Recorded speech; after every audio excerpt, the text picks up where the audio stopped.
సోమరి వాని చేతులు పనిచేయనులవు, వాని ఇచ్ఛ వాని ఆశ వానిని చంపును. ఆమెన్. సోమరి వాడున్నాడు, వాడికి చేతులు కాళ్ళు మంచిగానే ఉన్నవి. దేవుడు మంచి ఆరోగ్యమునిచ్చి ఉన్నాడు, కానీ వాడు సోమరి కనుక పని చేయకుండా సంపాదించాలని, పని చేయకుండా తినాలని పని చేసే వారిని చూసి ఈ సోమరి వెక్కిరిస్తూ ఉంటాడు.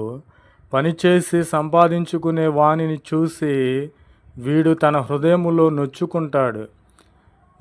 కానీ వీడు ఈ సోమరి ఆశ కలిగి ఉంటాడు, కానీ ఆ ఆశ వానిని చంపేదిగా ఉంటుంది.